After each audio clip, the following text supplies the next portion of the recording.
मौलवी भी तो दीन को ही बेच रहा है। नमाज पढ़ाना सवाब का काम है, पैसे क्यों लेते हैं? अजीब बात कर रहे हैं आप। मौलवी नमाज पढ़ा रहा है, सवाब का काम है, तो मौलवी फ्री करे, दीन बेच रहा है, पैसे कर ले रहा है। तो भाई कुरान पढ़ना पढ़ाना सवाब का काम है ना। तो जो कुरान छापने वाली कंपनी है वो फ्री में तो नहीं देती है आपको कुरान, वो पैसे लेती है, वो कागज के पैसे लेती है, वो छपाई के पैसे लेती है।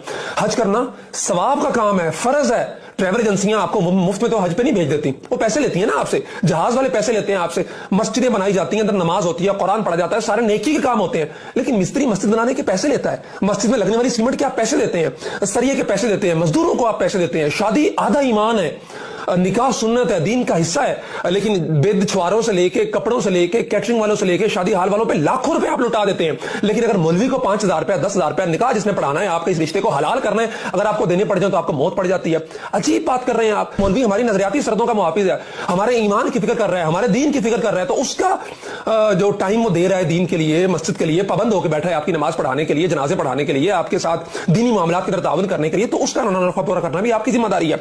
15-20 साल मौलवी बेचारे को हो गए, 15,000-20,000 रुपए तनख्वाह पे जो है ना वो नमाजें पढ़ाते हुए, आपकी दीनी जरूरियात का ख्याल करते हुए, अगर उस बेचारे ने तंग आके महंगाई के हाथों कह दिया आपको कि यार कोई तनख्वाह बढ़ा दे, तो फौरन आपके मुंह पे आ जाता है कि जनाब ये दीन को बेच रहा है। अजीब बात है, बाकी किसी को नहीं आप कहते हैं। तो इस रविश को बदलना होगा।